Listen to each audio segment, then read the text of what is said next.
कर्मयोग. लेखक स्वामी विवेकानंद. स्वामी विवेकानंदांची उत्कट इच्छा होती की भारताने आपले पूर्वीचे गौरवाचे स्थान पुन्हा प्राप्त करून घ्यावे. हे उद्दिष्ट साधण्यासाठी ते नेहमी आपल्या व्याख्यानांतून कर्मयोगाचे महत्त्व प्रतिपादित.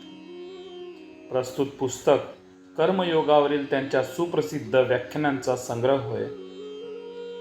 मनुष्याला निष्क्रिय करणाऱ्या तमोगुणाचा नाश करून त्याला ध्येयाभिमुख करावे व आत्मनो मोक्षार्थ जगद्वितायच हा आदर्श समोर ठेवून सर्वांनी आत्मज्ञान नि लोकहित ही दोन्ही साधावी असे स्वामीजींना अगदी हृदयापासून वाटत असे.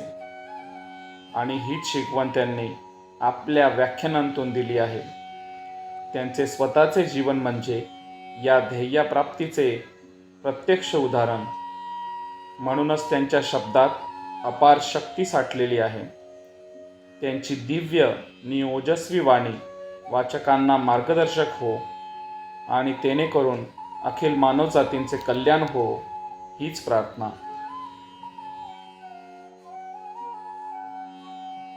कर्मयोग. अध्याय पहिला. कर्म आणि त्याचा चारित्र्यावर प्रभाव. कर्म हा शब्द संस्कृतातील कृ धातूपासून बनलेला आहे. कृ म्हणजे करणे. जे काही केले जाते ते सारेच कर्म होय. या शब्दाचा पारिभाषिक अर्थ कर्मफल असाही होतो. याशिवाय आपली पूर्वकर्मे ज्यांची कारणे होत अशी फले, या अर्थी हा शब्द कधीकधी दार्शनिक ग्रंथातून वापरण्यात येत असतो. परंतु कर्मयोगात मात्र कर्म शब्द आपल्याला केवळ कार्य या अर्थीच उपयोगात आणवायचा आहे. अखिल मानवजातींचे चरम वा अंतिम लक्ष ज्ञानलाभच होय. पौर्वात्य दर्शनाने आमच्या समोर कोणते एकमेव लक्ष ठेवले असेल तर ते केवळ हेच. त्याखेरीज अन्य कोणत्याच लक्ष्याचा निर्देश त्यात आढळून येत नाही. मानवाचे अंतिम लक्ष ज्ञान होय, सुख नव्हे. सुख, आनंद इत्यादी सर्वांना तर शेवट ठेवलेलाच आहे. सुखाला चरम लक्ष, परम गती समजणे माणसाचा निखालस भ्रमच होय. संसारामध्ये आम्हाला भोगाव्या लागणाऱ्या झाडून साऱ्या दुःख क्लेशाचे कारण हेच की आम्ही मोहग्रस्त होऊन सुखालाच आपल्या जीवनाचे अंतिम लक्ष ठरवून त्यासाठी सारखी धडपड करत असतो. पण नंतर हा भ्रमाचा भोपळा फुटून आपल्याला उमज पडतो की आपण सारखे पुढे पुढे जात आहोत ते सुखाच्या दिशेने नसून ज्ञानाच्या दिशेने.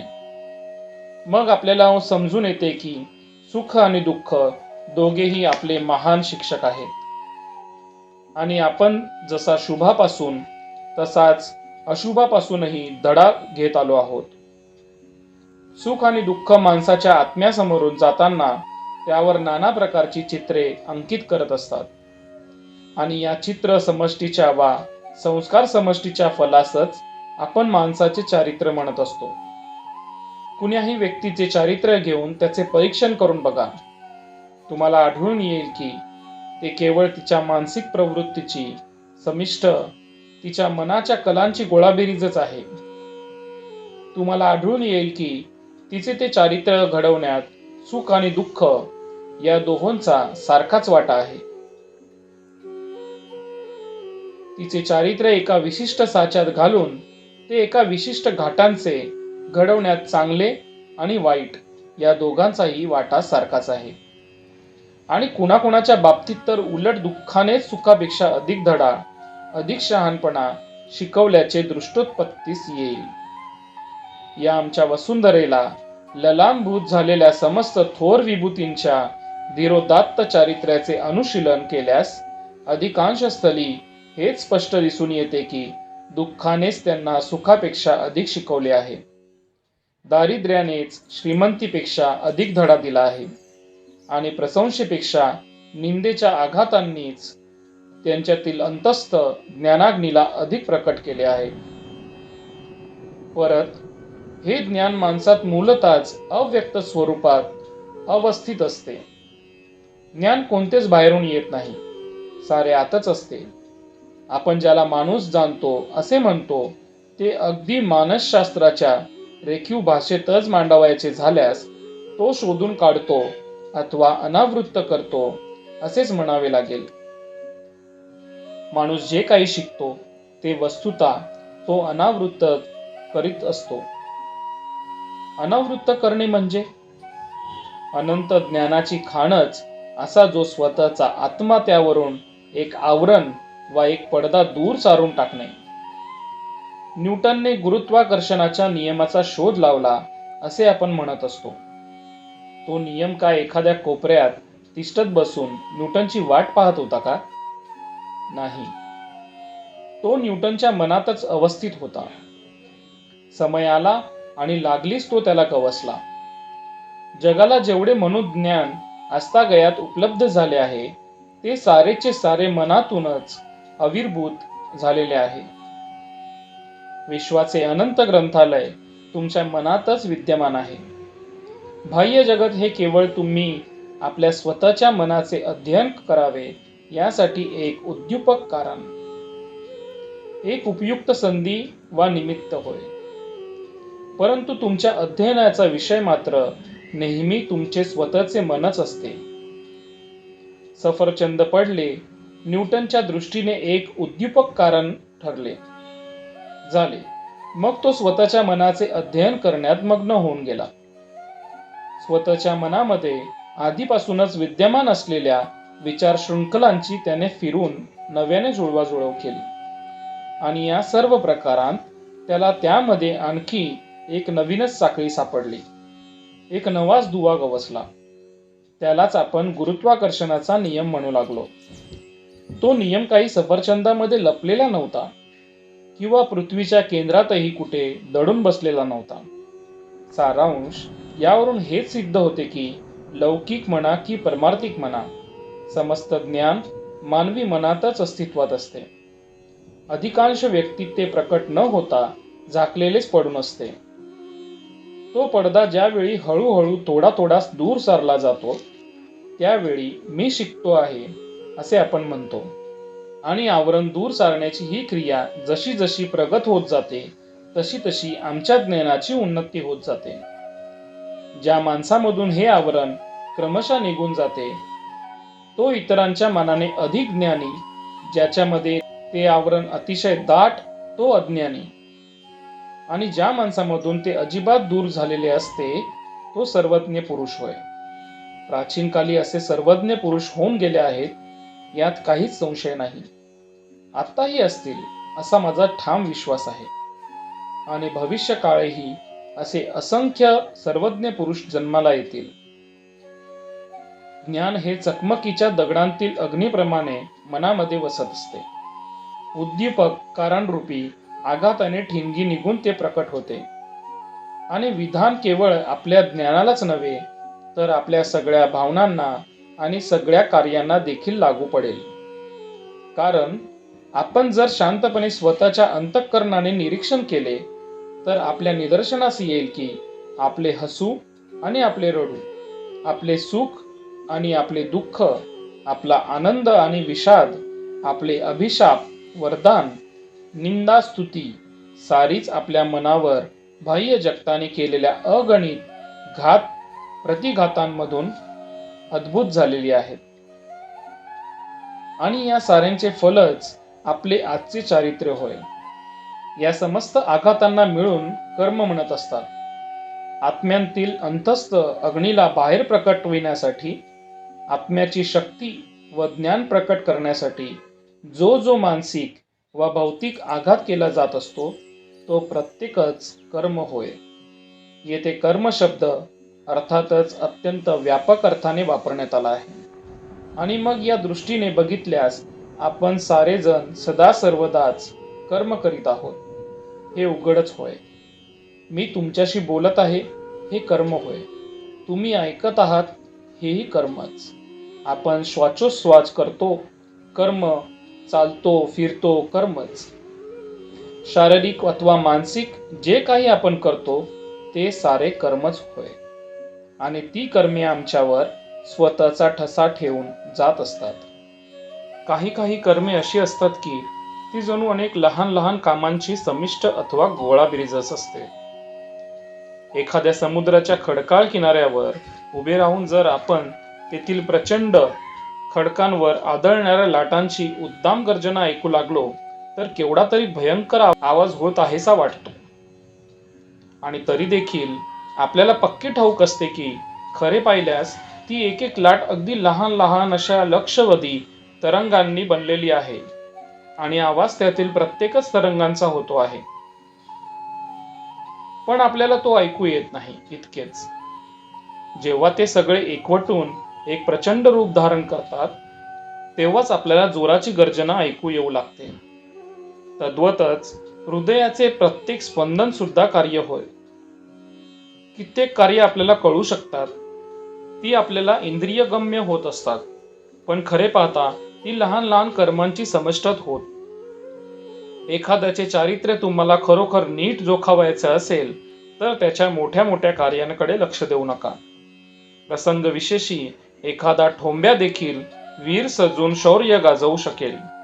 माणसावर तो अगदी मामूली कामे उरकीत असताना लक्ष ठेवा. वस्तुतः त्यांच्यातूनच तुम्हाला थोर पुरुषाच्या खऱ्या चारित्र्याचे दर्शन घडू शकेल. मोठमोठ्या प्रसंगी आवेशाच्या भरात अगदी यकश्चित माणसालाही काहीतरी शतकृत्य करून टाकण्याचा छेव येत असतो. परंतु ज्याच्या चारित्र्याचा लोभनीय गर्व सर्वच अवस्थातून निरंतर प्रकट होत असतो तोच खराखुरा थोर पुरुष म्हणावा. खरी श्रेष्ठता त्याच्याच ठायी वसत असते. माणसाला आयुष्यात जेवढ्या म्हणून शक्तींना हाताळावं लागते त्यापैकी मानवी चारित्र्य घडवणारी कर्मशक्ती हीच सर्वांपेक्षा अधिक प्रबल होय. मनुष्य हा जणू काही एक केंद्र असून जगातील समस्त शक्तींना तो आपल्याकडे आकर्षून घेत असतो. या केंद्रातच त्यांना वितळवून एकत्र मिसळीत असतो आणि मग एका खूप जोरदार प्रवाहाच्या रूपाने त्यांना बाहेर सोडित असतो. हे केंद्र म्हणजे खरा मनुष्य, सर्वशक्तिमान, सर्वज्ञ आत्मा. तो स्वतःकडे समस्त विश्व आकर्षित असतो. भले बुरे, सुख दुःख सारेच त्याच्या रोखाने चालले आहे. जाऊन जणू काय त्याला चोहो बाजूंनी बिलगत आहे. आणि तो त्या सामग्रीतून चारित्र्य नावाचा प्रवृत्तीचा एक महाशक्तिशाली स्रोत उत्पन्न करून त्याला बाहेर फेकीत असतो. त्याच्यात जशी वाटेल ते आकर्षून आत घेण्याची शक्ती असते, तशीच ते बाहेर टाकण्याची देखील शक्ती त्याच्या ठायी वसत असते. किंचित विचार केल्यास कळून येईल की जगात जी काही कार्ये आपल्याला दिसत आहेत, मनुष्य समाजात जी काही गती प्रतीत होत आहे, सभोवार जी सारी कर्मे आढळत आहेत, ती सर्व केवळ विचारांचाच बाह्य आविष्कार, माणसांच्या इच्छाशक्तीचाच केवळ बाह्य विकास होत. यंत्र उपकरणांचा संभार, नगर नगरींचा संसार, जहाजे, युद्धनौका आदींचा विस्तार सारेच माणसांच्या इच्छाशक्तीचा केवळ बहिष्प्रकाश होय. ही इच्छाशक्ती चारित्र्यातून निर्माण होत असते व चारित्र्य कर्मांनी घडवले जात असते. आणि म्हणूनच जशी कर्मे असतील तसाच तदनुरूपच इच्छाशक्तीचा बहिष्प्रकाश वा बाह्य आविष्कार होणार. या पृथ्वीच्या पाठीवर जेवढे म्हणून प्रचंड इच्छाशक्ती संपन्न पुरुषश्रेष्ठ उदयास आले आहेत, त्यांतील सर्वजण प्रबल कर्मी होते. अवघ्या दुनियेची उलतापालत करून टाकण्यापुरती प्रचंड इच्छाशक्ती त्या कर्मवीर नरश्रेष्ठांच्या अंतरात सळसळत होती. ही शक्ती त्यांनी युगानुयुगीच्या सतत कर्मांमधून मिळवली होती. बुद्ध वा येशूंसारखी प्रचंड इच्छाशक्ती काय एकाच जन्मात लाभणे संभवते? अनुवांशिक शक्ती संक्रमणाच्या कल्पनेनेही हे कोडे सुटण्यासारखे नाही. कारण त्यांचे जन्मदाते कोण आणि काय होते हे सर्व विदितच आहे. मानवजातीच्या कल्याणाप्रित्यर्थ त्यांच्या जनकांनी कधी एक तरी शब्द उच्चारला होता किंवा नाही याची नोंद इतिहासात सापडत नाही. जोसेफ सारखे लाखो गणती सुतार आलेत नि गेलेत, हजारो लाखो आजही जगात वावरत आहेत. बुद्धांच्या पित्यासारखे लहान सहान राजे लक्षवधी होऊन गेले. जर या घटनेला तुम्ही केवळ अनुवांशिक संक्रमणाचे उदाहरण म्हणत असाल, तर मग ज्याची आज्ञा कदाचित त्याचा स्वतःचा नोकर वर्गही पाळत नसावा, अशा त्या एका क्षुद्र मांडलिक राजाने अधिकाधिक जग ज्याची पूजा उपासना करून धन्य होत आहे, अशा एका पुत्ररत्नाला जन्म दिला. या वस्तुतेची संगती तुम्ही कशी काय लावणार? तो एक सुतार आणि लक्ष लक्ष लोक ईश्वर बुद्धीने ज्याची अर्चना करीतात, तो त्याचा पुत्र. या दोघांमधील अल्लघनीय अंतराची तरी तुम्ही कशी काय वाट लावणार आहात? उपर्युक्त मतांच्या द्वारा याची मीमांसा होणे अगदी अशक्य आहे. बुद्ध देवांनी जगतात ज्या महाशक्तीचा संचार केला, येशूंमधून जी महाशक्ती प्रकट झाली, ती कुठून आली होती? या शक्तीचे उगमस्थान कोणते? ती अलबतच युगानयुगे कुठेतरी अस्तित्वात होती. क्रमशः अधिकाधिक प्रबल होत होती आणि अंती समाजात ती बुद्ध देवांच्या व येशूंच्या रूपाने प्रबल शक्तींच्या स्वरूपात प्रकट झाली. आजही तो शक्ती स्रोत प्रवाहित होत आहे आणि हे सारेच कर्माच्या द्वारा नियमित होत असते. उपार्जन न केल्यास कुणालाही काहीच लाभत नसते. हा अगदी सनातन नियम आहे. हे असे नाही असे स्वतःची समजूत करून घेऊन आपण फुकटातच काही लाटू शकू असे पुष्कळदा आपल्या मनात येणे साहजिकच आहे.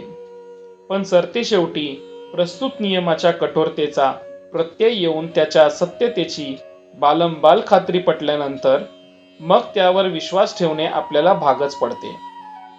एखादा हरीचा लाल उभ्या आयुष्यभर श्रीमंत बनण्यासाठी आटोकाट धडपड करतो. भल्या बुऱ्याची तमा न बाळगता तो हजारो लोकांना ठकवीत असतो. पण काय, अखेरीस बापड्याला उमजून येते की श्रीमंत होण्याला आपण खरोखर पात्रच नव्हतो. या समस्त ऐश्वर्य भोगाचे आपण खरेखुरे अधिकारी नव्हतोच. आणि मग त्याचे हे जीवन त्याच्या दृष्टीने दुःखाचे, त्रासदायक नव्हे एक उपद्रवच होऊन बसते. आपण आपल्या शारीरिक भोगविलासासाठी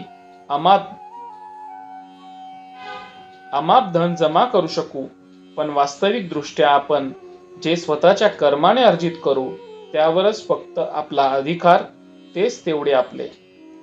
एखाद्या मूर्खाने जगामध्ये असतील नसतील ती सारीची सारी पुस्तके खरेदी करून त्यांनी आपले ग्रंथालय मारे खचून भरले तरी काय होणार आहे?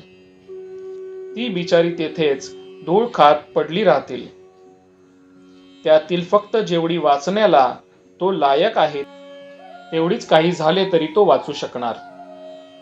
आणि ही लायकी, हा अधिकार, ही पात्रता कर्मानेच अंगी येत असते.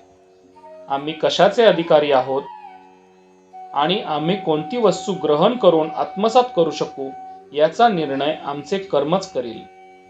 आपल्या वर्तमान अवस्थेला आपण स्वतःच जबाबदार आहोत आणि पुढे जे काय होण्याची आपली इच्छा आहे ते होण्याची शक्ती देखील आपल्यात विद्यमान आहे.